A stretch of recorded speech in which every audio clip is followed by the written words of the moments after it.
Voilà, mesdames et messieurs les intervenantes et les intervenants, chères étudiantes et chers étudiants, mesdames et messieurs, l'Université de Genève et le Global Studies Institute sont fiers et honorés de vous accueillir à cet événement organisé en partenariat avec Swiss Aware.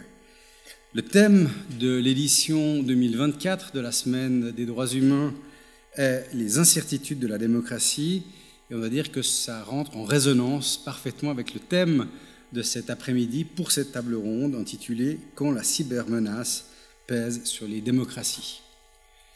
Lorsque nous avons évoqué et choisi le thème de cette édition 2024 au sein de notre comité de pilotage, nous sommes interrogés et intéressés à cette année d'élection, puisqu'effectivement, de façon tout à fait extraordinaire, dans l'histoire contemporaine, cette année 2024 réunit plus de 4 milliards de personnes mobilisées dans le cadre d'élections tout autour de la planète, puisqu'effectivement, les élections ont été organisées dans 76 pays, dont 43 pays ont voté librement, ce qui nous a amené depuis le début de l'année 2024, de Taïwan dès le 13 janvier, puis au Mexique, au Venezuela, au Brésil, en Inde, au Pakistan, à l'Indonésie, au Bangladesh, à la Russie, les élections européennes et puis évidemment, tout récemment, les élections américaines. En d'autres termes, ce fut et c'est un moment électoral global qui n'est pas encore terminé.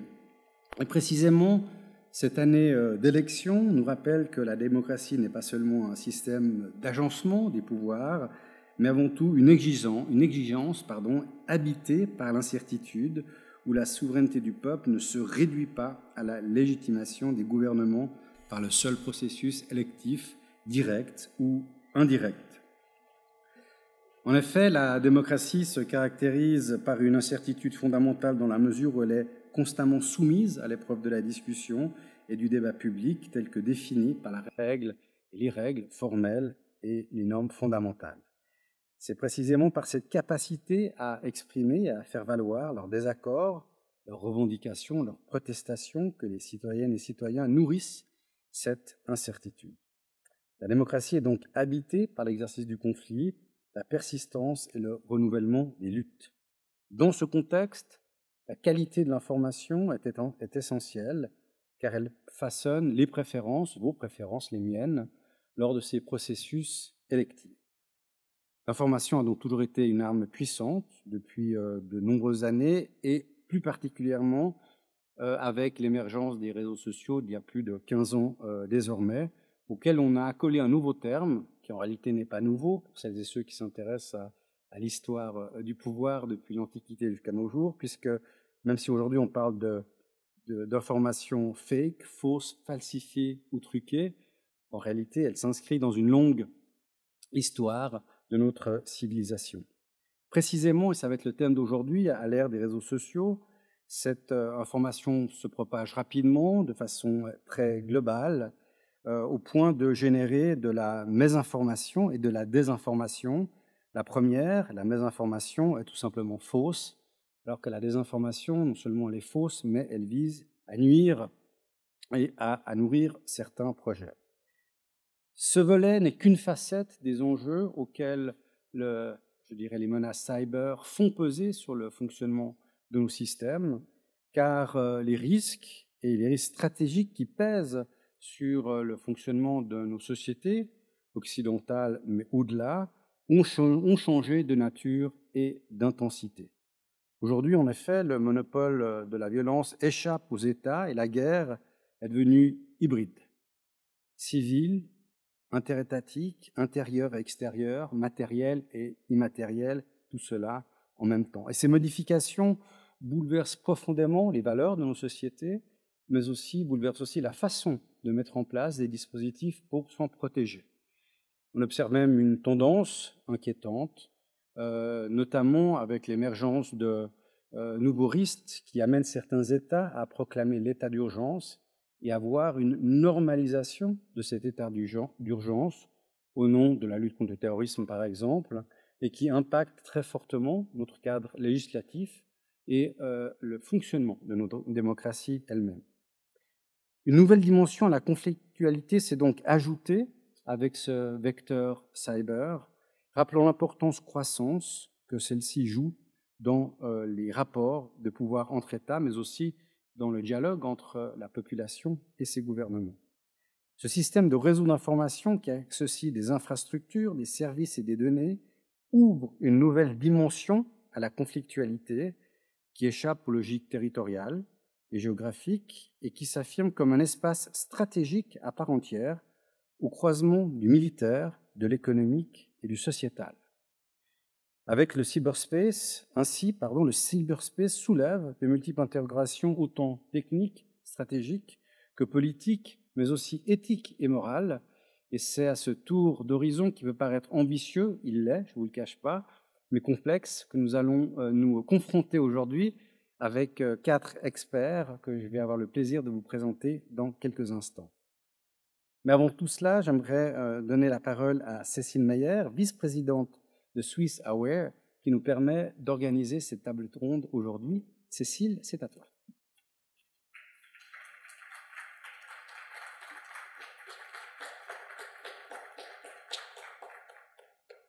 Vous m'entendez?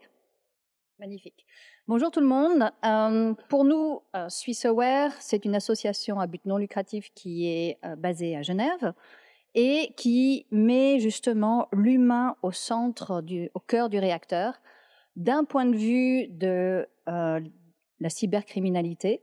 Et aujourd'hui, on s'intéresse essentiellement aux jeunes qui sont en fait les garants de nos démocraties et de nos économies de demain. Et comme Frédéric l'a très très bien expliqué auparavant, c'est une problématique qui est vraiment à risque aujourd'hui. Donc, Swiss Aware va lancer au niveau des Next Gens un programme qui est en fait un rêve que l'on a tous quelque part, ceux en tout cas qui sont confrontés au fait de devoir s'éduquer en cybersécurité, c'est qu'au jour d'aujourd'hui, on va pouvoir acquérir les bonnes pratiques du numérique en jouant. Non seulement c'est un jeu qui est en fait très inspirant, mais en plus de ça, il va pouvoir nous permettre d'aller plus loin dans la compréhension du numérique, la compréhension des cybercriminels.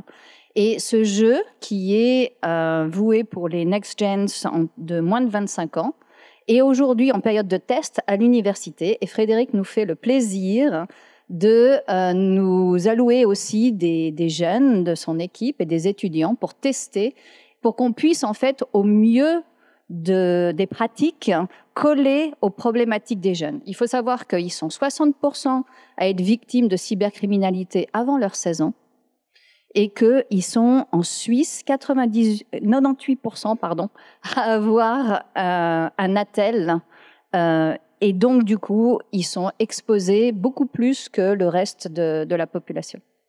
Voilà pour Swiss Aware. Si vous avez des questions, je serai très heureuse d'y répondre. Et notre président, Patrick Hamon, nous fait le plaisir de parler à la table ronde ce soir. Vous verrez, c'est assez intéressant. Merci beaucoup, Cécile. Et j'invite tout de suite nos panélistes à me rejoindre sur scène. Je vous en prie, venez me rejoindre. J'appelle nos 4 intervenants pour ce panel de cet après-midi.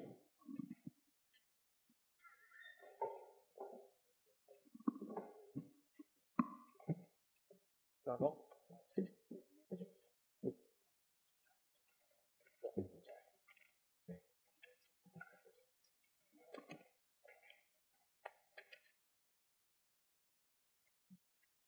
J'ai donc le plaisir d'ouvrir cette table ronde et je vais vous présenter succinctement nos intervenants à ma droite, à ma gauche, qui vont intervenir et compléter et appréhender cette thématique de ce jour. Tout d'abord, à ma droite, je ne dirais pas dire extrême droite, je n'aime pas le terme, mais Basile Zimmermann, un collègue de l'Institut d'études globales, maître enseignant et de recherche, qui a un doctorat sur la Chine contemporaine de la faculté des lettres, qui est un spécialiste à la fois de la Chine, mais aussi des nouvelles technologies, pour lequel il enseigne chez nous au Global Studies Institute, en plus de participer à différents projets et fondations précisément dans le domaine à la fois des technologies, mais aussi sur les enjeux éthiques que posent ces nouvelles technologies. À ma droite directe, Nicolas Giannakopoulos, qui est un ancien étudiant, surtout diplômé avant tout de l'Université de Genève, puisque vous avez fait votre bachelor et master ici au département de sciences politiques. Très tôt, vous êtes intéressé aux problématiques liées à la corruption, qui vous a amené à travailler à Berne sur ces enjeux plus précisément, avant de voler de vos propres ailes pour officier comme expert indépendant, toujours sur ces enjeux. Et vous êtes aujourd'hui le président de l'Organized Crime Observatory à Genève. À ma gauche, tourne la page, j'ai le plaisir d'accueillir Fabien Leimgruber. Vous êtes criminologue, vous avez fait vos études à Lausanne et vous êtes le responsable de la cyber résilience au sein du Cyber Peace Institute. Et à votre gauche, Patrick Hamon, président de SwissAware, comme Céline l'a rappelé tout à l'heure. Vous avez un doctorat en physique. Vous êtes intéressé à la fois au micro et au macro. Dans la physique, je ne m'aventurerai pas dans ce domaine en particulier. Vous avez à la fois cumulé une expertise dans le domaine académique, puisque vous avez été membre du board sur ces enjeux à l'EPFL.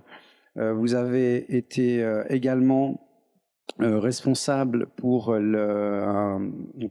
sein d'un groupe d'experts sur les questions IT de cybersécurité au sein du Poly de Lausanne.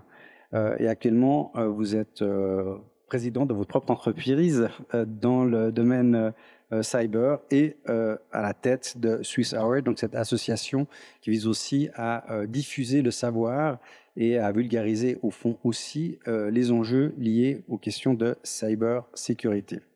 Voilà, mesdames, messieurs, de façon très succincte, je vous invite à aller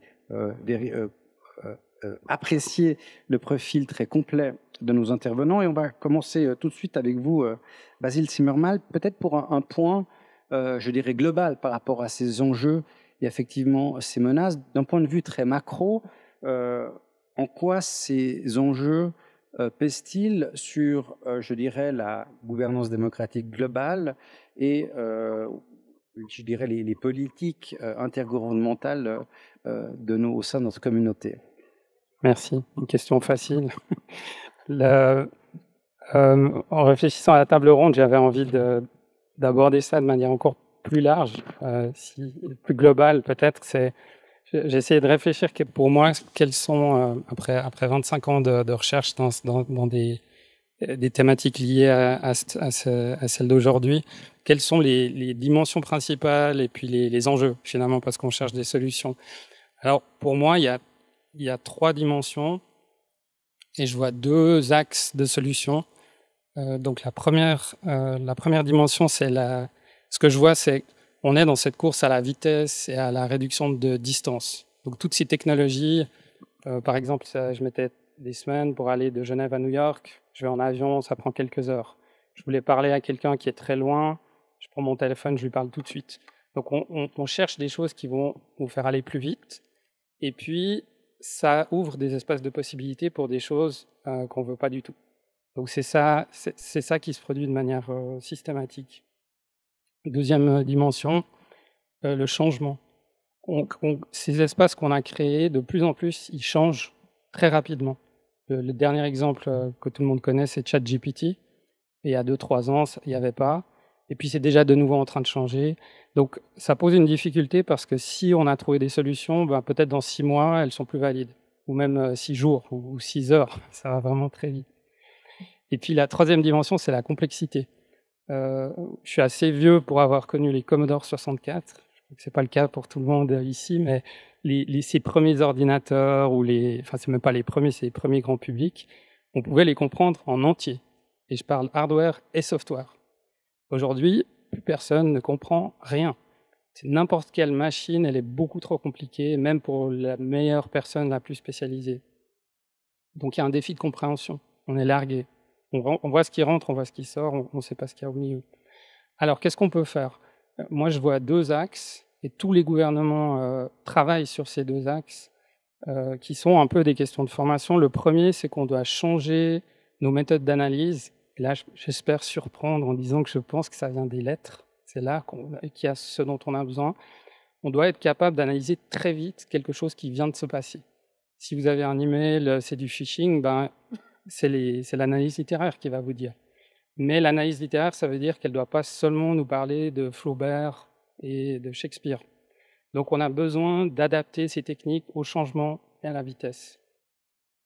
Et le deuxième axe, et je m'arrête ici, on a besoin, c'est ce qui se passe avec mes collègues ici, on a besoin d'entités, institutionnelles et d'individus qui fonctionnent comme des ambassadeurs. Parce qu'on ne va jamais comprendre cette technologie. On a besoin de gens qui viennent, qui nous expliquent. C'est déjà le cas dans les banques. Il y a les ingénieurs d'un côté, les banquiers de l'autre, puis il y a des gens qui passent entre deux et qui racontent ce qui se passe. Et pour qu'on puisse décider, on doit pouvoir comprendre. Comme on n'est pas capable de comprendre, personne ne l'est. Il y a des gens qui doivent transporter cette compréhension. Donc c'est là que je vois les enjeux et les efforts. Si je vous comprends bien, Basil Zimmerman, il y a à la fois une tension entre l'accélération de ces technologies et les nouvelles pratiques qui en découlent, et un cadre qui aimerait mieux les comprendre, aussi des fois les encadrer, surtout les encadrer, qui lui est sur un temps plutôt moyen, voire long. Alors, en écho pour illustrer cela à une table ronde qui a eu lieu hier sur la problématique des fake news, des journalistes disaient que c'est une des grandes difficultés auxquelles on est confronté, c'est-à-dire qu'on n'a pas la capacité à pouvoir rapidement contrôler, faire du fact-checking par rapport à l'information qui circule pour pouvoir écrire un article. Et ce temps de contrôle et de réaction fait que l'information est passée, on est déjà passé à autre chose. Et au fond, cette notion de vitesse, cette rapidité, comment, je dirais, l'intégrer, la maîtriser, c'est difficile de le faire, mais comment l'intégrer au mieux dans ces processus complexes d'analyse. Sur les grandes bases de données, par exemple, ces fameuses big data, d'ailleurs on a vu les limites en matière de cyberespionnage. On pensait naïvement qu'en générant beaucoup de données, en élaborant des logarithmes puissants, on arriverait à cracher des profils de personnes dangereuses ou de problématiques auxquelles les États étaient confrontés. En réalité, cette masse de données a montré très vite les limites de l'analyse, dite qualitative précisément, auxquelles on n'arrive pas à répondre. Donc, pour vous, vers quelle évolution doit aller? On doit aller du côté des lettres, mais comment? Alors, en fait, on est en train de le faire. Je ne voulais pas forcément en parler, mais donc on développe à l'Université de Genève, ça s'appelle Certify pour l'instant. Donc c'est un système de logiciel, vous pouvez penser à Uber. Vous avez besoin d'une voiture, Uber vous amène une voiture avec une personne qui conduit. Nous, on a fait un système, vous voyez une information, on va chercher une personne experte qui va vous dire de quoi il s'agit. Et puis, on intègre ces techniques de sciences humaines là-dedans. Ça rejoint les projets de jeu, mais je pense qu'on doit aller dans le numérique, on doit garder les humains, on doit tout coordonner. Et c'est possible. Là, ça fait 8 ans qu'on travaille là-dessus, mais donc on va y arriver. Et puis, mais c'est seulement une partie de la solution. Après, effectivement, entre les États, par exemple, de se coordonner. Moi, je sais cette vieille difficulté les institutions, elles ont besoin de stabilité. Et quand il y a du changement tout le temps, bah, ça rentre en conflit avec cette stabilité. Donc, comment on fait des axes transversaux entre les structures? Ça, c'est aussi un enjeu. Je ne suis pas sûr que le logiciel y réponde entièrement. Je pense qu'il y a quelque chose au niveau des organisations qui doit se passer. Alors justement, Nicolas Giannakopoulos, la cybercriminalité est précisément le thème qui a secoué et qui secousse, je dirais, cet environnement institutionnel et pratique. Vous observez depuis un certain nombre d'années ces enjeux et on voit la façon et la rapidité avec laquelle aujourd'hui les réseaux criminels arrivent à profiter de chaque nouvel espace, de chaque nouvelle faille dans le dispositif pour blanchir de l'argent, pour reconstituer des réseaux qu'on pensait maîtrisés par l'échange d'informations. Que vous inspire aujourd'hui cette évolution? Non pas qu'il s'agit d'être défaitiste par rapport à cette perspective, parce que les outils existent. Où les voyez-vous et à quel endroit précisément est-ce qu'on peut avoir une forme de maîtrise de ces risques? Bonjour, merci de la question. Bonjour tout le monde.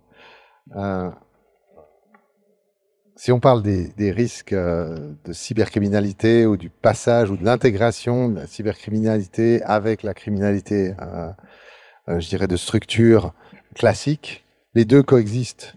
Parfois coexistent ensemble, parfois coexistent côte à côte. Et c'est un de mes dadas depuis 25 ans, c'est justement les interactions entre ces réseaux-là, les réseaux de grandes entreprises et les institutions, de voir qu'il y a une intégration de plus en plus complète et de plus en plus forte entre ces trois réseaux à travers des outils, à travers des pratiques de corruption, de rent-seeking qui sont de plus en plus fossilisées, de plus en plus institutionnalisées, et elles qui font poser un problème véritable sur l'expression et l'organisation démocratique d'un système démocratique. Parce que n'oublions pas que la démocratie en soi, c'est un concept. L'organisation qu'on en a ici, je pense qu'il y a peut-être autant de participants que de conception de la démocratie. On est à peu près tous d'accord pour dire en théorie ce que ça peut être. L'organisation en soi est extrêmement vulnérable à des pratiques de corruption. Et ces pratiques de corruption, elles sont pas seulement nourries par de l'argent, elles sont aussi nourries par la possibilité d'avoir des avantages, la possibilité d'avoir plein d'avantages pour soi-même, pour ses proches, etc. Et c'est ce millefeuille à la fois institutionnel où il y a des blocages de renouvellement et d'adaptation qui sont faits, notamment à travers des pratiques de corruption. Le cyber en soi, personnellement, je trouve que c'est un grand avantage pour le débat public. C'est quelque chose d'incroyable de pouvoir avoir tout d'un coup n'importe qui puisse donner son avis, plus ou moins circonstancié, plus ou moins valable, sur n'importe quel sujet. Ça ne veut pas dire qu'on doit tout prendre en compte tout le temps. Quand on parle, quand il y a des news qui sortent de réseaux sociaux, ça peut être vrai, ça peut être faux. Ça vient d'un réseau social, ça vient d'un observateur. Ensuite, si on veut savoir si c'est vrai ou faux, ben là, il faut des filtres. Il y a des filtres. Après, est-ce qu'ils font leur boulot, est-ce qu'ils font pas leur boulot? Je trouve qu'ils font pas du tout leur boulot actuellement. C'est vraiment de la merde. Et c'est là le vrai problème de nos démocraties, c'est que tous les filtres aujourd'hui sont corrompus. Tous. Il n'y en a pas un qui sauve l'autre. Et ça, c'est notre problème à nous, et où on doit passer là-dessus et réenclencher cette machine et cette adaptabilité. Le cyber, les technologies, etc., avanceront tout le temps. On a parlé de ChatGPT. Comment on s'organise autour de ChatGPT? Comment on l'intègre dedans? Et ça nécessite du débat public. C'est pas de dire bien ou mal. On n'est pas sur Facebook, non d'une pipe. On doit savoir comment on va l'intégrer, comment on va l'utiliser. Et ça vient à côté entre tous ces acteurs autour qui utilisent l'argent de l'État, les institutions et le pouvoir institutionnel. Je vais parler de le monopole de la violence légitime, mais ça part aussi dans le monopole il y a différents types de violence. C'est pas seulement l'argent et la violence physique, ça peut être aussi la violence institutionnelle. Et là, on doit reprendre en tant que citoyen le pouvoir là-dessus. Simplement que quand vous avez des campagnes qui arrivent à travers les réseaux sociaux, chaque acteur va essayer de conserver son pain blanc. Ils vont payer pour ça. Mais ça, c'est connu, vous l'avez rappelé. Ça s'appelle de la propagande. Ça existe depuis la Rome antique. Même la Grèce antique. Nicolas, j'aimerais quand même revenir sur ce que vous avez dit quand même rapidement, comme ça en passant, mais c'est quand même important. Le fait de dire aujourd'hui tous les filtres, ils sont tous corrompus, il n'y a rien qui fonctionne. Que ce soit si on prend sur l'espace média, là il y a plusieurs titres qui ne seraient pas très contents s'ils l'entendaient, mais qu'est-ce que ça signifie? Quels sont les éléments, les indicateurs que vous avez pour dire que aujourd'hui ces filtres ne fonctionnent pas? Je ne parle pas de ce qui est produit au sein des réseaux sociaux, parce que c'est les individus, des groupes, mais dans les médias dits traditionnels ou groupes de presse, quand vous dites qu'ils ne font pas leur boulot, qu'est-ce que vous voulez dire par là? Vous avez vu les audiences, les chutes d'audience. 300 personnes virées chez TA Média. S'ils faisaient bien leur boulot, ils n'auraient pas besoin, ils engageraient. Plus personne ne croit, ces gens-là, les gens n'écoutent plus. Je crois que pour un média, que les gens vous écoutent plus, c'est le pire qui puisse arriver, non? Alors, il y a des contre-exemples. C'est vrai que le New York Times est enfin dans les chiffres noirs. Ce n'est pas le cas de Washington Post, qui pourtant est un très bon journal. qui ne trouve pas son public non plus. Et là, peut-être que ça rejoint d'ailleurs la proposition de SwissOS sur la notion aussi d'éducation au numérique et sur la maîtrise.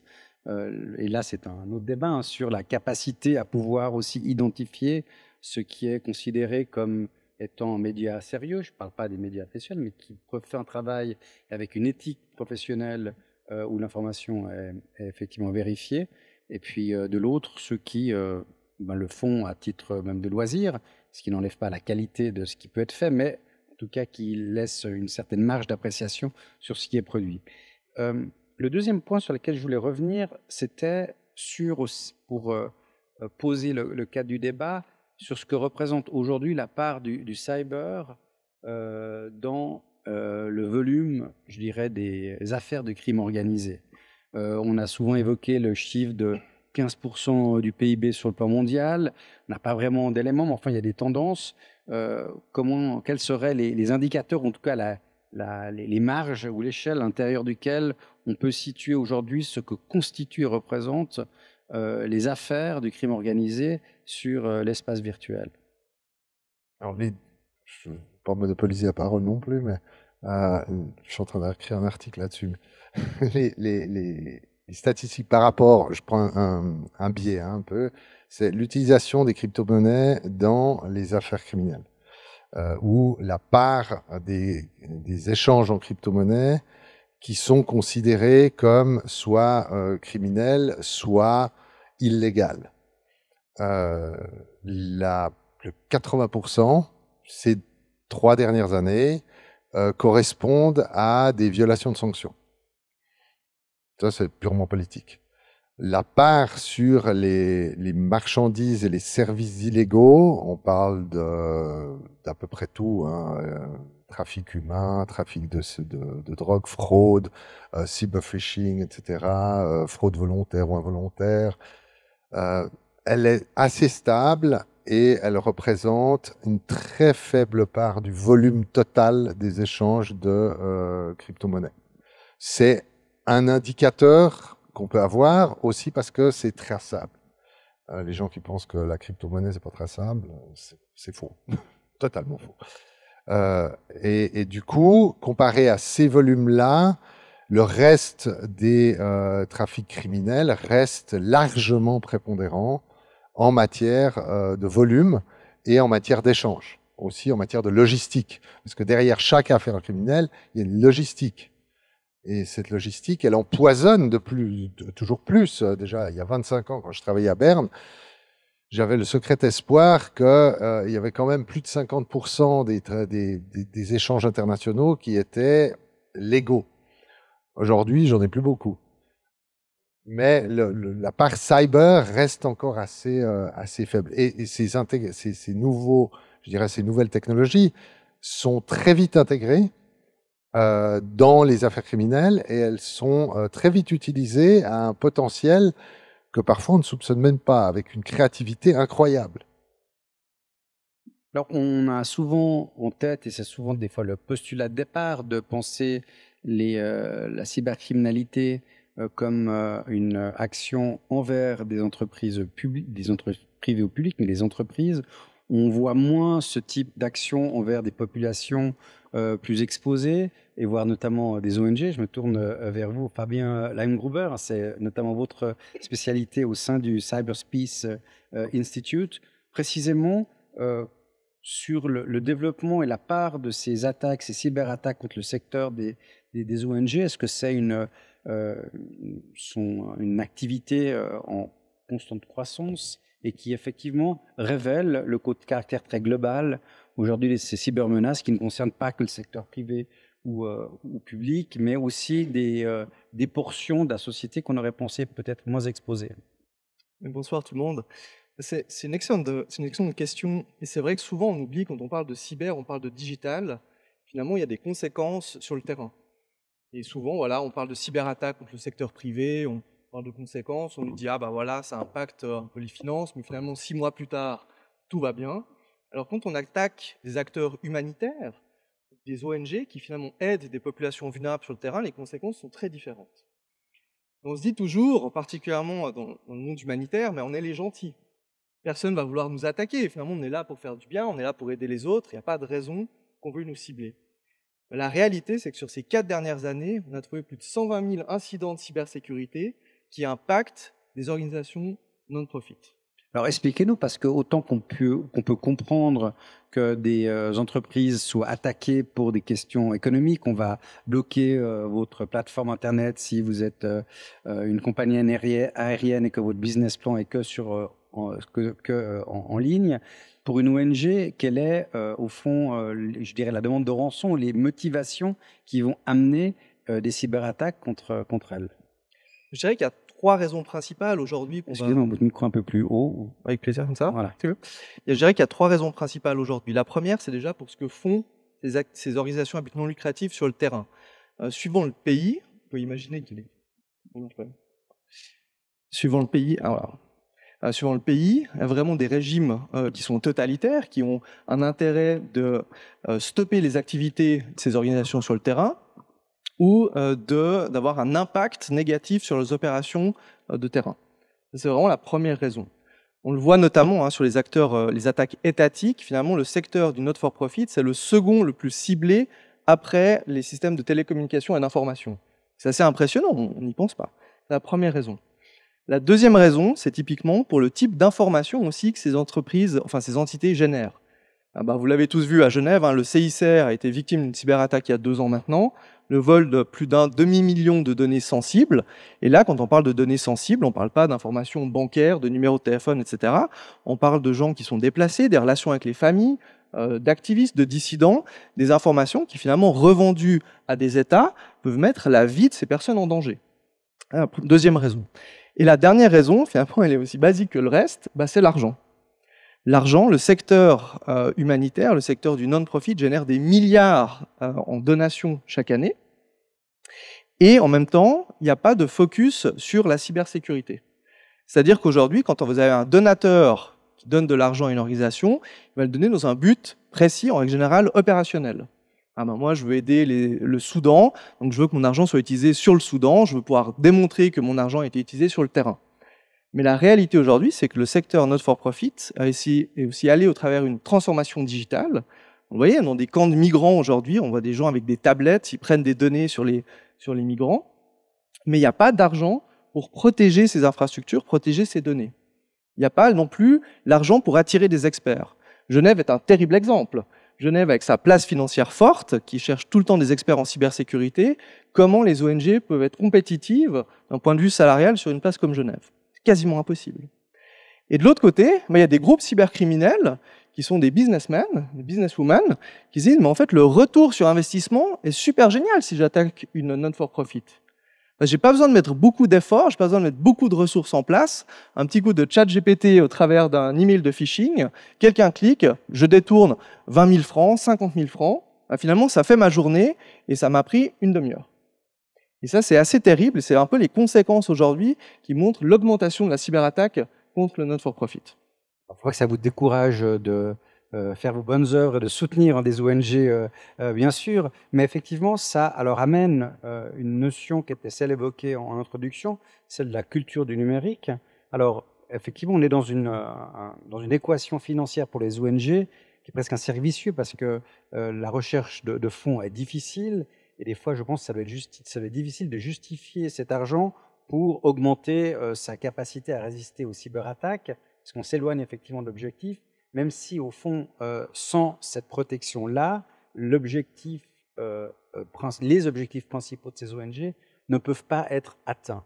Et donc, la question, c'est est-ce que, plus dans une place comme Genève, où le nombre d'ONG est quand même conséquent, on dénombre pas loin de 600, est-ce que là, comme l'a fait la place financière, il n'y a pas un intérêt à travailler ensemble pour construire leur propre firewall, ou en tout cas travailler avec leurs voisins du quartier des banques, qui ne sont plus beaucoup d'ailleurs, puisqu'ils déménagent aussi, mais pour pouvoir effectivement construire et améliorer cette culture de la sécurité au sein de leur dispositif?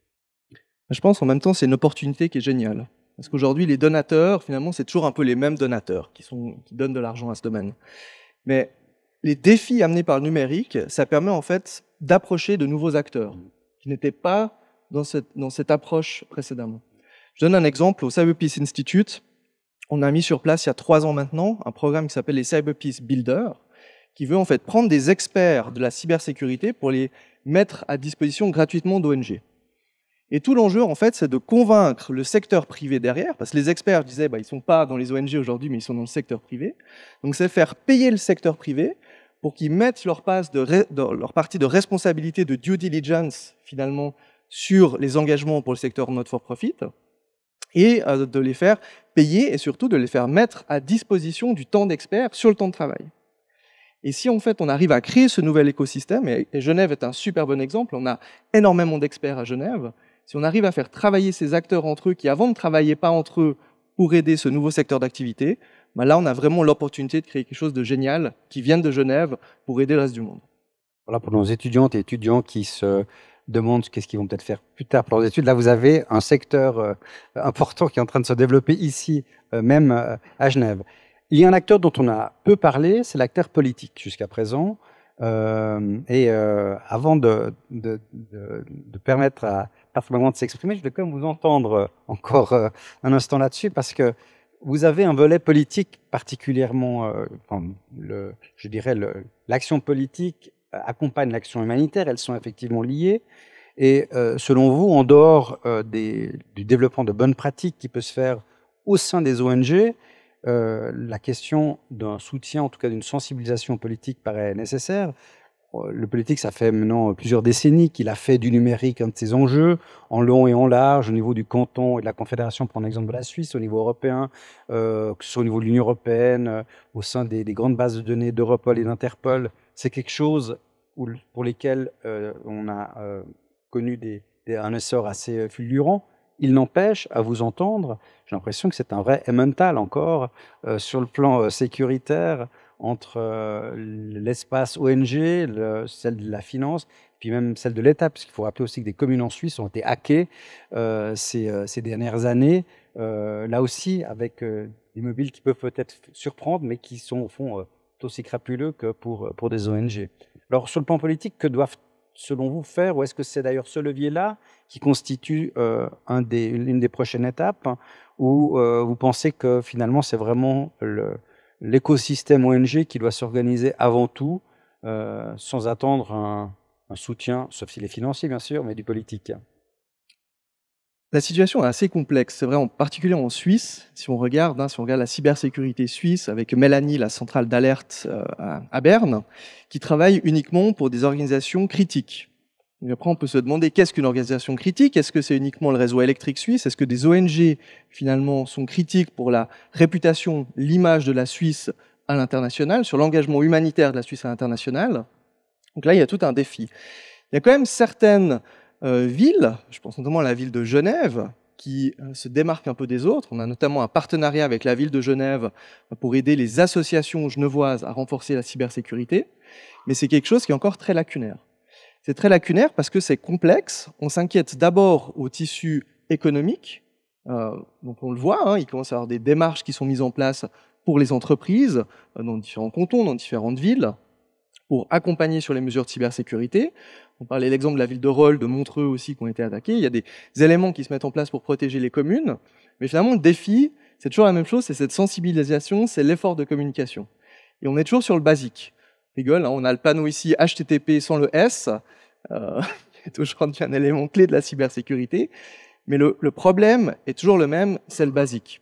Et là, le politique a clairement un rôle à jouer, mais il faut pouvoir accompagner le politique pour lui expliquer la réalité du terrain. Et c'est un peu l'enjeu qu'on essaie de faire au travers de l'Institut, c'est comprendre les cybermenaces qui se passent au niveau des ONG, analyser ces attaques, et finalement être capable de l'expliquer aux politiques pour qu'il y ait des mesures soient prises pour accompagner à la transformation et au changement. Mais il y a encore du chemin.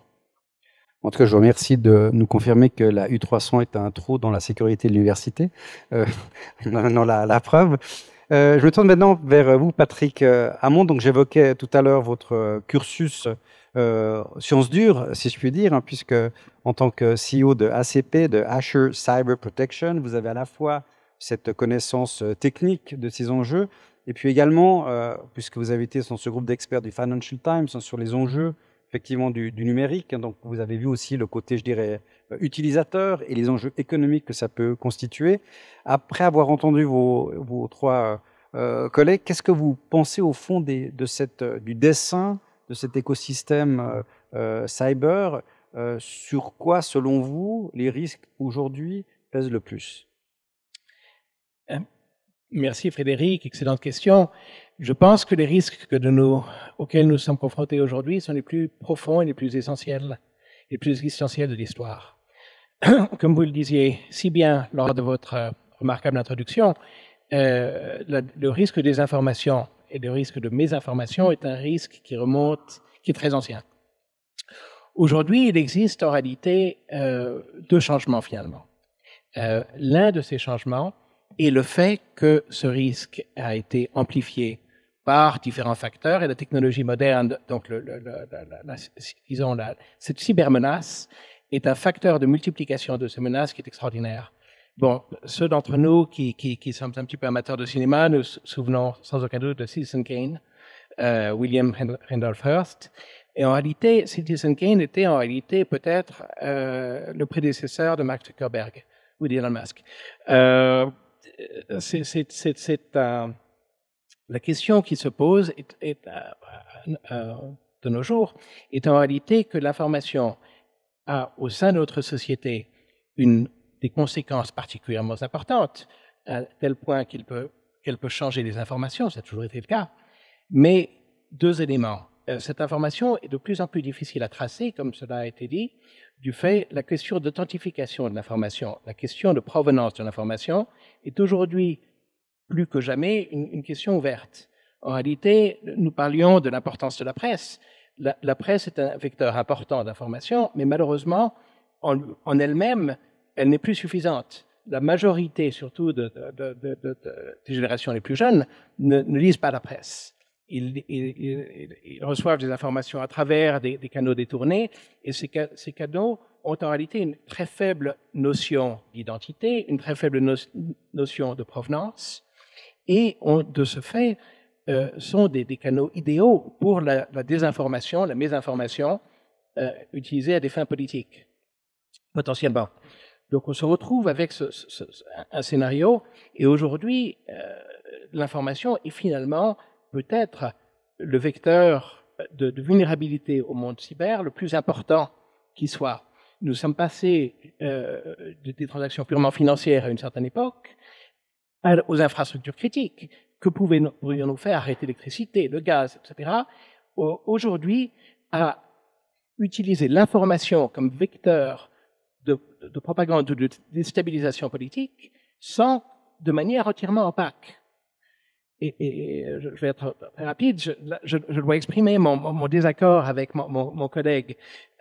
Ici, vous disiez qu'il faut plus de lettres et moins de technologie. Je ne suis pas d'accord. Il faut plus de droits que toute autre chose. Je crois qu'aujourd'hui, évidemment, je plaisante, en réalité, ces aspects humains sont essentiels. Et je crois qu'il devient absolument essentiel aujourd'hui d'intégrer le cyberespace dans le contexte également des droits de l'homme, dans le contexte législatif et légal, c'est en train d'arriver, de façon à effectivement créer des chaînes de responsabilité à travers le système, de façon à ce qu'il n'existe plus d'impunité dans cette zone grise qui est le cyberespace. Alors vous avez dit plusieurs choses intéressantes sur ChatGPT et l'intelligence artificielle. C'est vrai que toutes les universités, et la nôtre en particulier, y est effectivement confrontée. On est en train d'essayer de comprendre cet outil dans l'interface avec nos étudiants. J'aimerais revenir sur un aspect qui est celui de la gouvernance de ces enjeux. En prenant l'exemple des récentes élections américaines, on voit des acteurs de cette information ou désinformation, mésinformation, qu'est Elon Musk, qui en rachetant Twitter, qui rebaptise X, a été un formidable outil de campagne pour le camp trumpiste, au point qu'il est aujourd'hui récompensé puisqu'il va faire partie du gouvernement avec, en plus de façon cynique, je dirais la façon et les investissements qu'il a fait pendant la campagne en donnant lors de chaque meeting, 1 million de dollars à des membres du comité de soutien de Trump, a vu l'action Tesla augmenter de 15% une fois l'élection remportée. Ce que je veux dire par là, c'est qu'on a des acteurs privés aujourd'hui qui font la gouvernance du web, qui font la gouvernance de ce cyberspace. Et là, il y a un élément, un choc frontal entre une communauté internationale régie par des conventions. On a fêté l'année passée le 75e anniversaire de la Charte des droits humains. Et on se retrouve aujourd'hui avec une asymétrie complète entre un pouvoir discrétionnaire de quelques individus au travers d'entreprises privées et des États qui, dans des assemblées multilatérales, essayent justement de codifier. Et cette tension, au fond, comment la réduire? Où est-ce qu'elle est, au fond, désormais une donnée intangible du problème auquel on est confronté avec ce risque cyber? Quelle excellente question.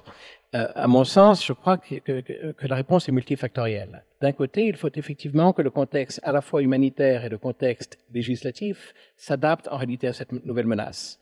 Cela est assez problématique car la notion même de droit international est menacée plus que jamais. Une série de panels toute cette semaine parle en réalité des droits humains. En réalité, ces droits humains et la notion même de droit international sont menacés. Donc, à mon sens, il faut déjà s'interroger sur cette notion de droit humain, mais même au niveau local ou au niveau unilatéral et au niveau d'un État, il faut, à mon sens, commencer par recréer cette notion, effectivement, de responsabilité légale. Et ensuite, cette responsabilité légale a peut-être une chance d'aboutir au développement de frameworks techniques qui permettront, de méthodologies techniques, qui ensuite permettront de recréer cette notion à l'origine simplement de transparence, mais ensuite éventuellement de confiance, qui aujourd'hui n'existe plus dans notre système politique. La confiance même, et effectivement, la notion, cette interface entre sphère publique et sphère privée n'existe pour ainsi dire plus. Alors, même si on a quand même une évolution, on observe, même la Suisse est un peu à la traîne pour exiger de la part de sa députation une transparence totale sur la appartenance à certains comités de direction ou de présenter en tout cas sa fortune personnelle lorsqu'on se présente effectivement à une élection. En 20 ans, ça a quand même beaucoup évolué, cet enjeu. Malgré tout, et le lien entre privé et public que vous évoquez ici, c'est vraiment une des charnières dans cette problématique liée aux enjeux cyber. Je retourne maintenant vers Basil Zimmerman par rapport à la question qui vous a été posée par Patrick Hamon et je vous laisse y répondre. Oui, merci. Alors peut-être je me suis mal exprimé, je voulais certainement pas dire moins de technologie, mais je voulais dire plus des sciences humaines. Pour le droit, je suis pas compétent, mais je pense qu'on peut dire que les gens qui font ces actions illégales savent qu'elles sont illégales. Donc je sais pas. Pour le droit, je crois que je peux pas me prononcer. Mais pour les sciences humaines, ce qu'on voit, nous on travaille maintenant dans les écoles secondaires avec le service école média, qui est d'ailleurs une structure absolument géniale qu'on a à Genève, qui fait justement cette transition numérique. Et puis ce qu'on voit, c'est que par exemple les enseignants sont confrontés à des élèves qui sont sur TikTok, ils voient les vidéos, puis ils disent bon, je vois bien qu'il y a un problème avec cette vidéo, mais je ne sais pas par où commencer. Je ne sais pas exactement qu'est-ce que je peux faire, qu'est-ce que je peux dire par rapport à cette vidéo. Ça, c'est les sciences humaines. Mais par contre, comment est-ce qu'on passe de l'analyse littéraire classique à une vidéo TikTok? Ça, c'est assez compliqué. Et pour moi, c'est aussi la même démarche. Moi, je reçois les emails comme tout le monde de phishing, etc. Quand je regarde, je me dis tiens, on dirait que c'est la Poste qui m'écrit ça, mais je ne crois pas que c'est la Poste parce que là, c'est peut-être l'alphabet cyrillique, etc. Ça, c'est aussi les sciences humaines. Donc c'est ça que je veux dire, c'est que quelque part, ça c'est avant le problème. Parce que si je me fais pas avoir, il n'y a pas de problème. Et pour pas me faire avoir, il faut que j'ai des outils de lecture. Donc je pense que c'est ça que j'essayais rapidement de mettre en avant. Alors, est-ce que dans votre réponse, Basil Zimmerman, on revient aux enjeux liés à l'éducation du numérique? Alors là, c'est vrai qu'il y a peut-être aussi un paradoxe. Le citoyen est de plus en plus appelé à prendre des rendez-vous en ligne, à faire son administration en ligne, à voter par Internet. C'est Genève un peu ralenti le projet, tout comme la Suisse. Malgré tout, ça fait partie d'une activité aujourd'hui générale. Le citoyen, on avait même imaginé à un moment donné que, au fond, l'espace cyber devienne un prolongement de la démocratie physique, voire un modèle complémentaire. Or, dans le cursus scolaire, puisque vous l'évoquez, on présente, si on se penche sur le cas de la Suisse, on expose ce qu'est la démocratie directe, le fédéralisme, la neutralité. À Genève, on parle aussi de l'escalade, mais on va par contre très peu parler des questions cyber, en tout cas dans le cursus régulier. Ce qu'on observe, c'est qu'on va effectivement sous-traiter, je dis ça sans aucune valeur négative, à des organisations, associations qui vont venir en classe exposer, mais ça veut dire que une fois que le temps de l'expert ou de l'expert passé, au fond, l'élève, tout comme l'enseignant, va se retrouver aussi un peu seul avec cette problématique et les questions qui auront été posées. Par conséquent, est-ce que ça veut dire aussi que dans la façon d'aborder l'enseignement, d'aborder le cursus scolaire, il faut être plus volontariste et avoir au fond un cours sur le numérique avec ses enjeux démocratiques, politiques, économiques pour préparer mieux, rendre plus attentifs les citoyennes et citoyennes de demain à l'utilisation de ces outils, que ce soit via smartphone, mais aussi dans leur vie politique de tous les jours, puisqu'ils vont y être de plus en plus sollicités. Oui, alors effectivement, je pense je crois qu'il y a peut-être pas un consensus, mais il y a beaucoup de gens qui pensent que du côté de la formation, il y a vraiment quelque chose à faire parce que les États sont largués au niveau des pays. Les pays sont très forts pour s'attaquer les uns des autres au niveau de la cybersécurité, mais par contre pour gérer la population, la vie courante, pour l'instant au niveau de la police, etc., c'est très difficile. Il n'y a pas assez d'effectifs, il n'y a pas assez de coordination entre les pays. Donc quelque part, est-ce que c'est pas au niveau de la formation des gens, de l'éducation, que là il y a un axe à développer? Bon alors personnellement, mon sentiment, c'est que c'est pas une bonne solution de vouloir rajouter comme ça des cours sur le numérique, parce que c'est difficile de faire de la place. À Genève, on le sait bien, si on dit on va enlever des heures d'allemand, par exemple, puis les remplacer par de l'informatique, ça passe très mal, pour de bonnes raisons aussi. Mais je pense qu'on doit aller dans les cours existants, notamment les cours de littérature, et puis jouer avec le numérique là-dedans. Donc c'est ça que nous, on essaye de faire, mais l'idée, c'est pas de pervertir. L'idée, c'est simplement de vivre avec son temps, simplement. Il y a eu d'ailleurs quelques propositions qui étaient de dire il faut apprendre du code à nos enfants. Alors, moi, j'étais pas aussi doué que vous sur mon Commodore 64, mais malgré tout, est-ce qu'il faut qu'on aille jusque-là? C'est-à-dire la maîtrise du langage informatique doit devenir désormais un soft skill, une compétence transversale qu'on doit acquérir assez tôt dans la formation? J'essaye de développer, dans le cadre des cours à l'université, une sorte de compréhension de base du numérique. Je pense que ça, effectivement, on doit réussir à faire ça cette année. Il faudrait que tout le monde puisse comprendre comment pense un ordinateur. C'est quoi la base? C'est quoi le fonctionnement de base?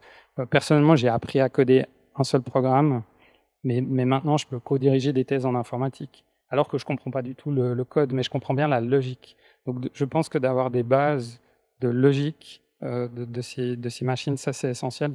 Je pense aussi que c'est complètement illusoire que tout le monde apprenne à coder. C'est un savoir très spécialisé, ça, c'est pas pour tout le monde, mais il manque une base, ça c'est assez évident. Alors justement, Nicolas Giannakopoulos, ces experts, vous en faites partie, contre les cybermenaces, c'est quoi leur profil? C'est-à-dire qu'on ne peut pas être à la fois un crack en informatique, en même temps des flux financiers, des enjeux politiques. On travaille comment pour essayer de mieux comprendre et donc prévenir le risque cyber? Bon, il y a différents types de risques cyber. On a parlé avant de l'intégration entre, le rapprochement entre des plateformes comme X, mais il y en a d'autres. Je veux dire, Facebook, Instagram, TikTok ont tous des visées ou des opinions. Et on l'a vu très clairement il y a aussi 4 ans, je veux dire aussi. Et c'est des instruments qui, ma foi, ont leurs opinions, et puis promeuvent certaines choses et effacent certaines autres. Et ça, c'est pas normal qu'elles effacent. Et je pense que le cyber peut être vu comme une menace, on le voit beaucoup comme une menace parce que ça s'accélère beaucoup. Il y a un shift générationnel, il il y a beaucoup d'incompréhension aussi par rapport au cyber. On se demande comment on peut imposer certaines vues sur le cyber à travers des programmes de formation. N'oublions quand même pas que la formation, c'est aussi un instrument non seulement de vivre ensemble et de création de valeurs communes au sein d'une communauté, mais c'est aussi un instrument de pouvoir, c'est aussi un instrument de propagande. L'histoire est toujours faite par les vainqueurs, et l'histoire est principalement de la propagande, celle qu'on enseigne. Hein. Mais il faut savoir décoder ça. Et moi, j'aime bien l'approche de l'autre côté.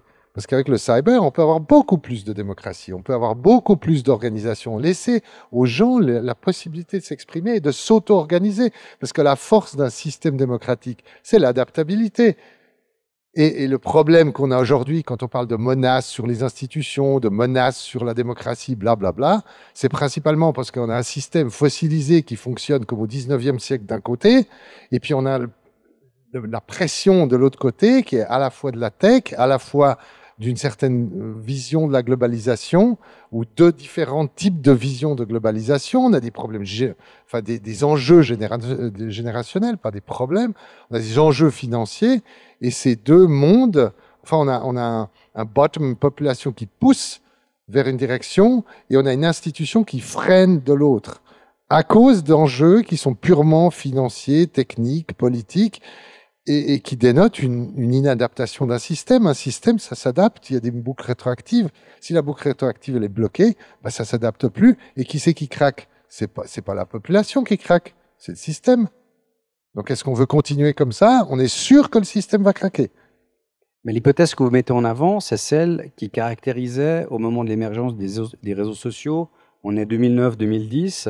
Là, il y avait une vision presque un peu utopique de la façon dont cette démocratie électronique pouvait fonctionner. On pensait qu'effectivement, on serait dans une logique de prolongation. On parlait de nouvel espace public virtuel qui prolongerait celui qu'on connaissait. Or, on voit dans les boucles algorithmiques aujourd'hui qu'en réalité, on a consolidé des groupes existants, on a consolidé des personnes qui pensent de la même façon.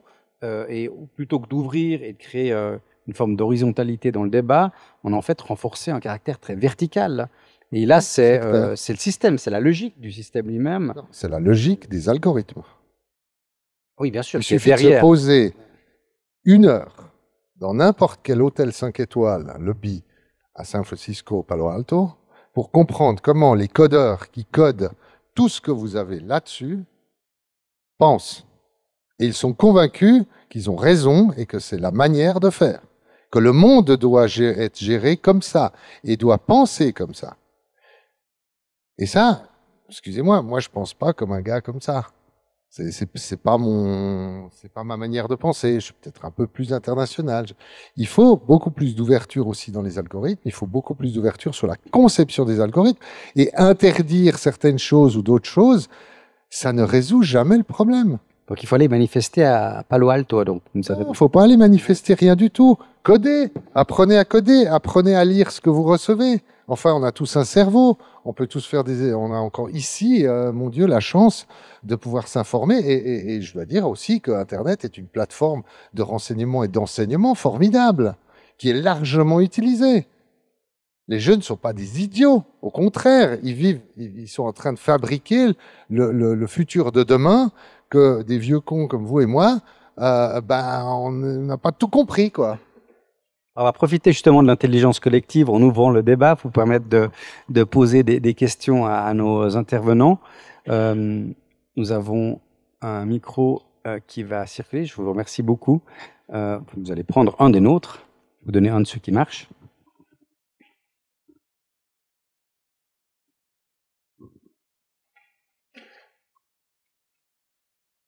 Alors à ce stade, est-ce qu'il y a déjà une première série de questions par rapport à ce que vous avez entendu, que ce soit pour des éclaircissements ou tout simplement des questions sur des thèmes qui ont été abordés? Oui, mademoiselle et monsieur. C'est sur la même rangée. Bonsoir, merci à tous de votre participation. J'avais une question pour Monsieur Giannakopoulos. Quand vous parlez du fait que le système et du coup que les institutions sont un frein fondamental à justement le développement et le potentiel que contient le cyber, est-ce que vous ne pensez pas qu'au contraire, au lieu de totalement, enfin, je dis pas blâmer l'institutionnel, mais est-ce que vous pensez qu'il ne serait pas plus bénéfique de combiner l'institutionnel et la réglementation, le droit qu'a mentionné M. Amos sur le fait, pour instruire les gens, quand vous disiez apprendre à coder, je trouve pas que, en tant qu'étudiante, j'ai exactement les opportunités d'apprendre ça dans la vie de tous les jours et que c'est pas un apprentissage qui est très démocratisé pour l'instant, alors que le cyber fait partie intégrante de nos vies et nos quotidiens. Merci de la question. Je voulais pas opposer les deux systèmes. Je parlais d'institutions comme l'organisation institutionnalisée, c'est-à-dire des canaux de communication extrêmement rigides et procéduraux, qui sont l'apanage, effectivement, et qui définissent une institution aujourd'hui. La manière de fonctionner de nos institutions en Suisse ou ailleurs, elle est héritée d'un certain concept, d'une certaine d'interaction qui se sont passées pendant ces 100 ou 200 dernières années, qui ont façonné en fait notre manière de traiter. Et je prends juste, je ne sais pas si vous êtes en droit ou autre chose, mais si on prend la matière légale d'une institution, puisque quand même nos États sont basés sur l'État de droit, eh bien, on a un espèce d'immense millefeuille qui est mis en place, sans revue périodique des réglementations et des lois, mais aussi des principes constitutionnels des lois et de tout ce qui va en dessous, parce que tout ça est fossilisé. Pourquoi ? Parce que chaque fois qu'on met en place une loi, on doit mettre en place des mesures. Ces mesures coûtent de l'argent, ces mesures impliquent des gens, et donc on crée une forme de rente. Et ces rentes sont amortisables généralement sur des périodes qui sont assez longues. L'amortisation d'une route, ici en Suisse, c'est 30 ans. D'accord ? On ne la met pas à l'actif du bilan, hein, on la met que au passif. Mais 30 ans sur une route, un barrage, une centrale nucléaire, un grid électrique, c'est entre 50, 100, voire 150 ans. Et parfois, on ne sait même pas. Donc les gens, les institutions, les privés, etc., les intérêts qui ont financé ça n'ont pas du tout intérêt à ce que ça bouge, puisque sinon ils perdent leur rente.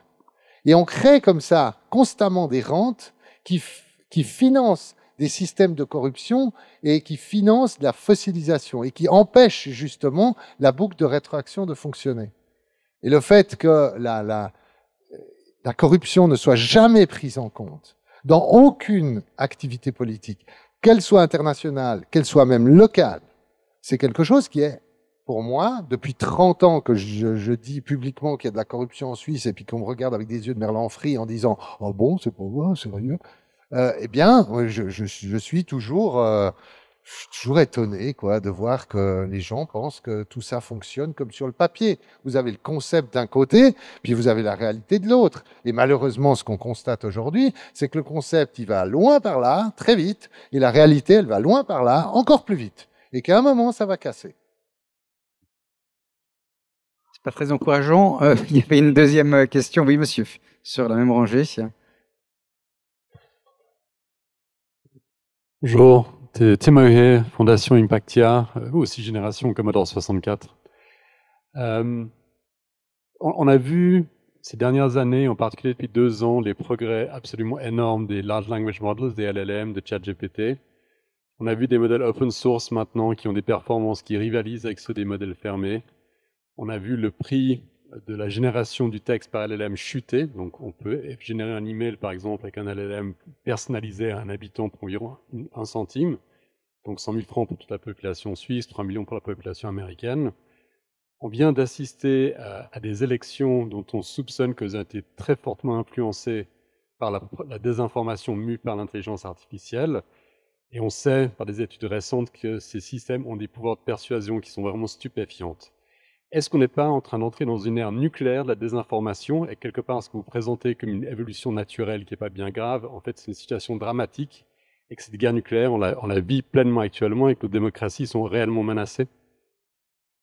C'est une bonne expression, cette menace nucléaire appliquée effectivement à l'information. Je partage en partie vos propos. Peut-être l'ensemble de nos panélistes d'ailleurs. Peut-être commencer par Patrick Hamon par rapport à ce risque-là. Et ça montre aussi le décalage entre la perception individuelle, je pense, des personnes qui est très basse par rapport à ce risque et ce qu'on observe effectivement en pratique. Déjà, je vous remercie de cette observation et de cette question. Je partage totalement votre analyse, je partage totalement vos préoccupations. Et effectivement, certaines des élections que nous venons de traverser, maintenant c'est un fait avéré, ont été, pas seulement les dernières, mais également les élections précédentes, ont été énormément influencées, effectivement, par ces vecteurs de désinformation, dont l'intelligence artificielle, qui diminue finalement le coût et qui augmente la portée de ces outils de désinformation. Bon, nous parlons de la modération algorithmique. Cette modération algorithmique a été créée, qui est utilisée par toutes les plateformes. Cette modération, en réalité, a été créée afin, finalement, de créer de l'engagement qui est monétisé par ces plateformes. Donc, il faut également s'interroger sur les modèles économiques qui sous-tendent ces plateformes et les modèles qui font que nous recevons les informations que nous recevons. Mais effectivement, je crois que je partage votre inquiétude, qu'aujourd'hui, nous traversons une crise qui, de fait de son ampleur et de fait, finalement, de technologie, de la facilité de développer certaines technologies et de les déployer à grande échelle et de leur manque de traçabilité, fait qu'aujourd'hui, la crise que nous traversons est inédite. Personnellement, j'en suis assez terrifié.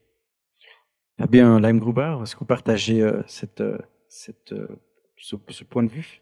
Je dirais toujours à l'époque, on disait le monde sera meilleur quand tout le monde aura accès à l'information, les gens sont plus intelligents. Je pense qu'on voit que ça marche pas, et il faut se poser la question de pourquoi ça marche pas. Et on revient beaucoup sur ces éléments du début. Finalement, il y a cette capacité de faire de l'autocritique, de remettre les éléments qu'on nous apporte en question, douter. Et je crois qu'aujourd'hui, les gens n'osent plus douter.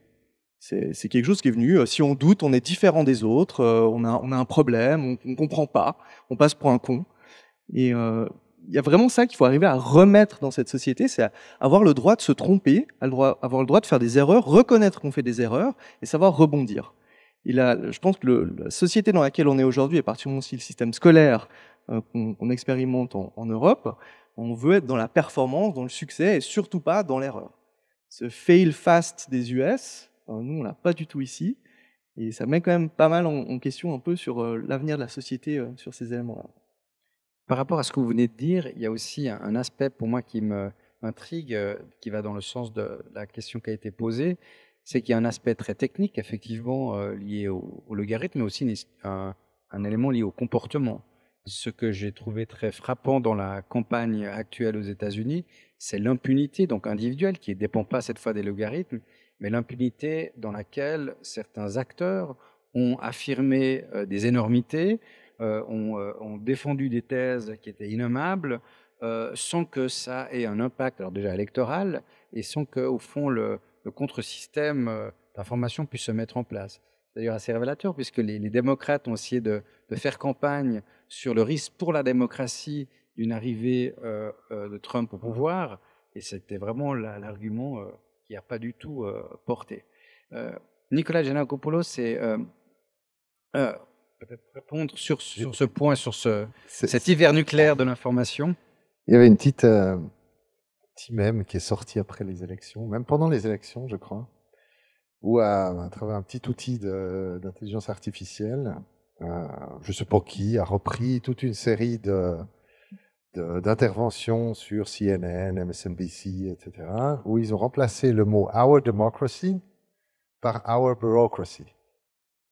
Bah, tout d'un coup, les discours devenaient vachement plus clairs.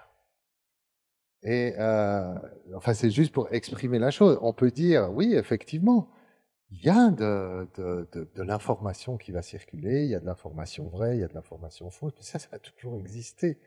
Je veux dire, la CIA a influencé les grands journaux américains et européens pendant 50 ans de l'après-guerre. L'Union soviétique faisait pareil. Et puis, on savait à peu près, bon, bah, y a une option qui est un peu par là, puis il y a une vision qui est un peu par-ci. Aujourd'hui, tout est beaucoup plus mélangé, c'est vrai. Et l'utilisation de ces réseaux, de ces plateformes, des messages qu'on peut passer, Excusez-moi, on a beaucoup craché sur Cambridge Analytica, le scandale Cambridge Analytica de hacker la démocratie. Excusez-moi, ils ont fait un truc qui n'était pas bien, c'était de tricker certains utilisateurs de Facebook et comment dire, un des algorithmes de Facebook. Mais à part ça, les business models, comme on allait vous dire, de ces plateformes, c'est de récolter gratuitement tout ce que les utilisateurs mettent consciemment, gratuitement à disposition sur ces plateformes, puis ensuite les vendre. Eh bien, voilà. Ensuite, on ne peut pas dire qu'on a hacké la démocratie. C'est juste que les messages politiques qui sont amenés par d'autres vecteurs et avec d'autres techniques qui sont beaucoup plus fines. Et là, effectivement, le citoyen lambda en général n'est pas prêt à gérer ça. Il se fait avoir. Comme le citoyen lambda, à l'époque, en 1800, se faisait avoir par des Rockefeller, par le Tammany Hall, par le Democratic Machine, etc. C'est la même chose avec d'autres moyens. Après, on peut enseigner ça. Et la littérature est géniale pour ça.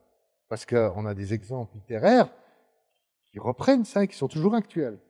Par contre, ça prend du temps. Ça ne se fait pas en un cours d'1 heure pendant un cursus. Basil Zimmerman, vous aviez commencé votre intervention précisément sur l'accélération des processus technologiques. Est-ce qu'on est justement aujourd'hui dans un nouveau momentum clairement qui marque et qui doit nécessiter de redéfinir ce cadre dans lequel cette cyber-activité menace la gouvernance démocratique des institutions et des gouvernements? Je dirais oui. Et puis, mais pour aller vers la question, est-ce que moi je suis inquiet? Pas encore, je dirais. Et la manière dont j'y pense, et puis pour aller vers la réponse à la question, moi je pense d'un côté au match de foot et de l'autre au chauffage au gaz. Alors je m'explique. Les matchs de foot, j'aime bien parce qu'on ne connaît jamais le résultat. Et c'est ça qui fait l'intérêt des matchs de foot. Et c'est ça qui fait la particularité de l'être humain, c'est qu'on ne peut pas savoir à l'avance. Et donc, on ne peut pas savoir à l'avance qu'est-ce qui va se passer. Avec ChatGPT, on l'a vu avec Covid-19, tout d'un coup, il y a tout qui change d'une manière complètement inattendue. Donc, ça peut se passer très mal, ça peut se passer très bien, probablement c'est un mélange des deux. Voilà. Ensuite, le chauffage au gaz, j'aime bien cet exemple parce qu'au début du chauffage au gaz, les maisons explosaient. Et c'est souvent comme ça, il y a une technologie, puis il y a des choses qui ne marchent pas, puis on ajuste, maintenant il n'y a plus de maisons qui explosent. Alors, ce qui m'inquiète, et ce qui change avec les outils d'aujourd'hui comme ChatGPT, c'est la quantité. C'est-à-dire que si vous avez quelque chose de très grave qui se passe avec Facebook ou avec ChatGPT, vous avez un problème avec des centaines de millions de personnes. Et donc ça, c'est très grave. C'est l'ampleur, le volume, le nombre de personnes concernées pour des développements qui sont pilotés par des gens qui ont souvent moins de 30 ans et qui n'ont pas forcément, je dirais, assez d'expérience quand les choses se passent mal. Quand on vieillit, on a eu aussi des coups durs normalement. Donc ça, je trouve que c'est inquiétant je ne sais pas qui a vu le film The Social Dilemma, mais c'est ce documentaire où on voit les gens qui ont créé le bouton I like sur Facebook, puis qui disent nous on pensait aux gens qui vont dire j'aime bien les photos de vacances. Donc ils ont une vision très très naïve de ce qui va se passer avec l'outil.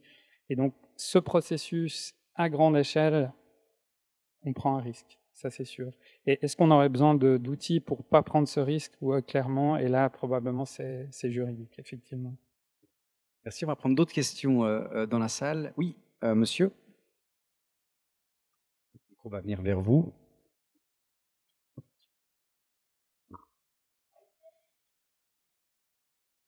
Et en tout cas, merci pour votre intervention. Je voulais rebondir sur cette question de la modération algorithmique. Et je me posais la question dans ce cas-là, après tout ce qu'on a discuté, mais pourquoi, en final, les États ne se penchent pas sur la question, ne travaillent pas pour mettre en place un traité multilatéral? Qu'est-ce qui freine? Est-ce que c'est le manque de moyens? Est-ce que c'est le manque d'envie? Est-ce que c'est le risque de faire concurrence au privé? Je me pose la question. Merci. Une très bonne question. Qui veut y répondre? Ramon. Bon, il existe des traités multilatéraux déjà. Ce contexte du droit multilatéral et du droit international est en pleine émergence, et effectivement au sein de l'Union européenne, qui est un bloc multilatéral, au sein de pas mal de groupes, il existe en réalité l'émergence de cette notion de droit international appliqué à ce domaine. Donc, pour répondre à votre très bonne question, cela est en train d'arriver. La question étant de savoir, je crois qu'il y a finalement deux questions. L'une d'entre elles étant pourquoi ces groupes ne sont-ils pas plus larges? Et là, effectivement, il faut penser à des groupes d'intérêt, il faut penser à des divergences d'intérêts économiques, par exemple de l'influence effectivement des groupes de technologie aux États-Unis, du contexte légal américain, du premier amendement de la Constitution américaine, liberté de parole et ainsi de suite. Donc il y a différents éléments qui ralentissent ce processus. Il y a un certain nombre de pays qui ne respectent simplement pas les droits. Et il y a, je crois, un second aspect peut-être qui est intéressant, je vais très très rapidement, qui est en réalité un aspect de ce droit multilatéral et qu'en réalité, il permet d'établir le franglais, un framework normatif. Et finalement, on peut établir une mesure de non-compliance, une mesure dans laquelle ces droits sont violés.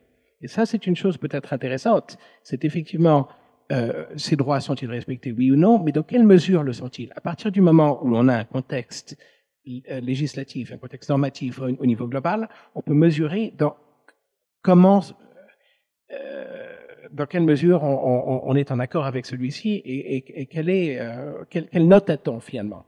Et ça, je crois que c'est une chose intéressante. Viole-t-on un peu, viole-t-on beaucoup, est-on en grande partie en accord? Et cette question d'avoir finalement des métriques normatives et des métriques même quantitatives de respect de telle ou telle régulation peut être intéressante. Mais dans tous les cas, effectivement, en tout cas jusqu'à aujourd'hui, il existe une émergence effectivement d'un droit plurilatéral et plurinational. Et ces négociations, en tout cas jusqu'ici, étaient en cours. Espérons que ça restera le cas. À côté de la question du droit, il y a aussi celle des moyens, c'est-à-dire comment faire respecter, puisqu'on est face aussi à des entreprises dont le fort juridique est souvent totalement éclaté. Comment aussi contrôler cela? On l'a vu sur les questions de e-réputation, par exemple, ou droit à l'image, où on habite dans telle commune et puis on se retrouve avec des photos de soi-même qu'on n'a pas envie de voir sur les réseaux, et du coup, on ne sait pas à qui s'adresser pour faire disparaître. Là, il y a aussi un enjeu qui est lié au fort juridique pour faire aussi respecter ces conventions. La semaine des droits humains, on sait déjà à quel point c'est difficile pour les conventions de Genève. Ici, dans le contexte de cet enjeu numérique, est-ce qu'il ne faut pas aussi revoir les instruments de contrôle et d'application de ces textes? À mon sens, effectivement, nous disions qu'effectivement, un certain nombre d'États ou de groupes géopolitiques s'associent finalement à cette notion de droit qui n'est pas celui de l'État. Donc ce droit est en train d'émerger. Il est en train, et l'Union européenne fait cas de ceci, le droit européen est en train de se transformer, d'évoluer dans ces mesures, et finalement, on se retrouvera avec, et ces mesures au niveau européen seront intégrées dans le droit national des divers pays. Et effectivement, il existe quand même la majorité de ces règles ont une applicabilité au-delà du droit national, voire même du groupe finalement de l'entité politique ou l'entité à laquelle s'applique ce droit. En gros, un groupe européen, le droit européen est a également un impact considérable sur un groupe américain, car une entité américaine a besoin de coopérer avec le droit européen pour opérer en Europe. Et on a vu, par exemple, assez récemment avec X au Brésil, le X ayant refusé le droit brésilien a été fermé au Brésil jusqu'à ce que finalement Elon Musk accepte de coopérer avec le droit brésilien. Donc effectivement, ces entités sont en train d'émerger, ces entités existent, et l'on peut concevoir que malgré que chacun pour soi, qui est malheureusement en train d'émerger à l'époque actuelle, à long terme, on peut concevoir que le droit international va quand même prévaloir, en tout cas entre groupes, disons, démocratiques. Je vous remercie. On va prendre encore cette question. Oui, monsieur au premier rang et monsieur au second. Bonjour, merci pour toutes vos interventions, prises de parole et les réponses que vous avez données. J'aurais une question sur votre avis, votre regard sur les possibilités de mettre en place une gouvernance de ces outils numériques à l'international et aussi comment est-ce qu'on pourrait, selon vous, inclure tout le monde là-dedans? Parce que quand on parle de gouvernance, en fait, il y a l'idée, selon moi, serait que tout le monde puisse être inclus. On voit aujourd'hui que tout le monde n'a pas encore accès à Internet, tout le monde n'a pas encore accès à des outils numériques. Et comment est-ce qu'on peut les faire participer à ces discussions qui concernent l'entièreté du monde? Je vous remercie. Je propose qu'on prenne aussi la deuxième question. Bonjour, je vais donc prendre la parole un peu pour le secteur privé, qu'on a mentionné juste avant, qui est un acteur principal, surtout une grande cible dans la cybercriminalité. J'aimerais votre avis sur une problématique réelle aujourd'hui dans la place économique suisse, et que les entreprises basées sur les nouvelles technologies, notamment les fintech, n'ont pas du tout le soutien des institutions financières suisses et se voient en fait obligés de s'exposer dans des technologies de la blockchain comme outil de paiement par exemple, ce qui rend en fait des cibles idéales pour la cybersécurité. Ça dificulte aussi de se faire une place dans le marché international. Alors, c'est quoi votre avis sur cette problématique au long terme vis-à-vis des fintech et des sociétés suisses qui essayent de se développer et qui n'y arrivent pas malheureusement? Je vous propose peut-être qu'on commence par cette dernière question pour aller ensuite sur celle de la gouvernance et de la fracture du numérique. Peut-être Nicolas Giannakopoulos par rapport à la question qui vient d'être posée. Ça rejoint un petit peu ce que M. Hamon disait tout à l'heure, c'est-à-dire que et ça rejoint aussi les problématiques de gouvernance. C'est-à-dire que dans tous ces réseaux et cette technologie en soi qui nécessite beaucoup de serveurs, qui nécessite beaucoup de matières premières aussi, d'ingénierie, de nanopuces, etc., la Suisse n'existe pas. Et à la fin, on est dans le régime du plus fort. On peut mettre toute la gouvernance qu'on veut, on peut faire toutes les lois qu'on veut, mais quand elles ne sont pas appliquées, je me rappelle de la Belgique qui avait décrété, il y a quelques années en arrière, une loi universelle qui lui permettait de poursuivre n'importe quel criminel sur n'importe quel pays de la planète. Bon, ça n'a pas duré longtemps, tout le monde se fout de la Belgique. Par contre, quand vous avez les États-Unis, où il y a toutes les techs qui sont là, maintenant la Chine, ou la Russie, ou des grands pays, ou même un petit peu le Brésil, eh bien, tout d'un coup, voilà, mais c'est la loi du plus fort. C'est qui a le doigt sur le switch. Donc, effectivement, la Suisse pourrait faire ça. La Suisse essaye de faire ça. Mais entre les discours d'un côté et puis la réalité de l'autre, malheureusement, je suis forcé de constater que vous avez parfaitement raison. Et que si on est une entreprise dans la fintech, on va aller dans un État qui est aussi capable non seulement de nous soutenir, mais aussi de nous protéger. Et ça, cet État, aujourd'hui, c'est pas la Suisse. C'est plus la Suisse. À l'époque, ça pouvait l'être encore.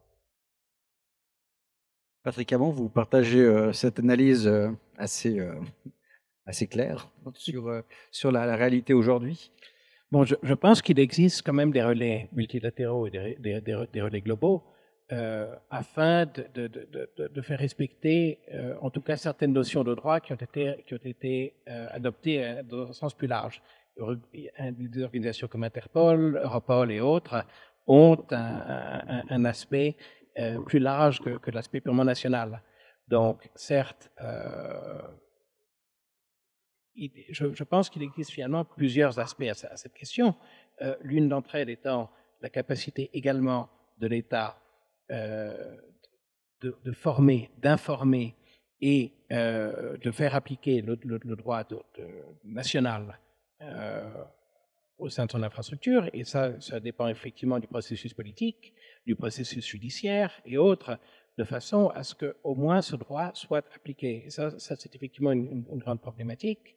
Il y a cet élément-là, mais on n'en est pas encore à la notion vraiment du droit national étant unique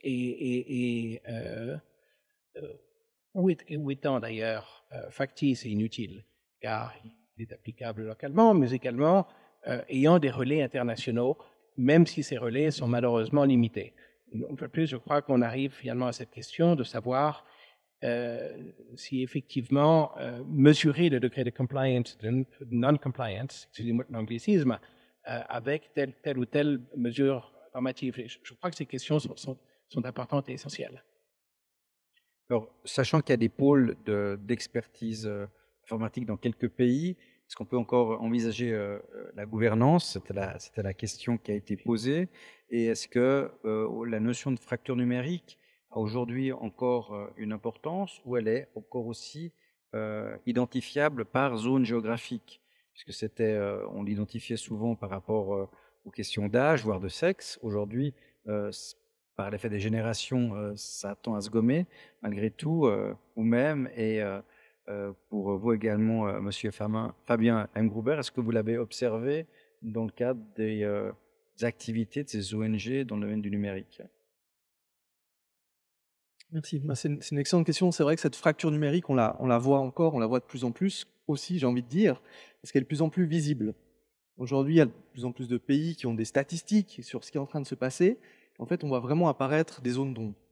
Et l'enjeu reste toujours un peu sur, je pense qu'on a ce rapport de force aussi entre ceux qui ont de la data, ceux qui ont le pouvoir, qui veulent le garder, et qui ne sont pas forcément intéressés à partager ce pouvoir, cette connaissance.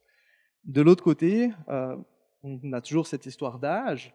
Elle reste une réalité, je dirais particulièrement en Europe, ou dans d'autres pays, c'est plutôt une question autour du sexe. On va interdire, par exemple, on cite l'Inde, par exemple, énormément de femmes, on leur refuse l'accès à un téléphone, à un smartphone, peu importe, pour éviter des moyens de communication. Et là, la réponse vient le plus souvent, aujourd'hui, heureusement, de la société civile. J'ai envie de dire heureusement et malheureusement, parce que ça veut dire que les États ne sont pas capables de mettre en place des mesures pour apporter cette réponse unifiée à leur population, mais la société civile s'organise à travers le monde pour commencer à amener des éléments de réponse. Mais le chemin il va être encore long, malheureusement. Je vous remercie. On arrive au terme de ce débat et je voulais faire un rapide tour de table sur les solutions, puisqu'on a parlé du poids du cyber et des enjeux cyber sur le fonctionnement des démocraties. Pour vous, Basil Zimmermann, Nicolas, Fabien et Patrick, quels seraient les outils ou un outil ou une démarche politique ou civile qui permettrait d'alléger cette menace sur le fonctionnement de la gouvernance démocratique nationale ou internationale? Alors, Basil Zimmermann. Je vais laisser ma réserve helvétique au placard. Je pense que l'outil qu'on développe en ce moment à Genève avec Certify peut vraiment faire une différence. Et on est confronté à ces défis un peu que toutes les startups connaissent. C'est que vous avez une idée, vous devez la développer. Actuellement, je pense que ce qui est délicat, c'est que on est dans une économie de l'innovation. Donc tout ce qui soutient le développement de quelque chose de nouveau, c'est beaucoup axé sur l'économie, et puis c'est plus difficile pour des choses qui sont plus proches des sciences humaines et sociales. Donc je pense que c'est là un peu le nerf de la guerre, mais pour aller à la conclusion, je dirais Internet a été inventé à Genève. Je pense qu'on peut le réparer à Genève. C'est une bonne formule. Nicolas Giannakopoulos. Je pense qu'une des solutions, c'est justement l'intégration de ces manières, ces nouvelles technologies dans la gouvernance elle-même de l'institution et de la démocratie. Et je pense qu'il y a deux gros problèmes pour moi. Il y a d'une part la financiarisation d'absolument tout, la recherche, la politique, la science, la santé, l'éducation, absolument tout, qui biaise en fait l'ensemble des décisions qui peuvent être prises et l'ensemble de la gouvernance qui peuvent être prises sur tous ces domaines. Et puis d'un autre côté, la manière de faire de la politique et de la représentation politique. Et je pense qu'avec les nouvelles technologies aujourd'hui de participation, on peut avoir un effet concret sur la participation politique en oubliant ce que j'appelle la primo-psychopathe, qui est l'élection d'une ou deux personnes pour diriger une société.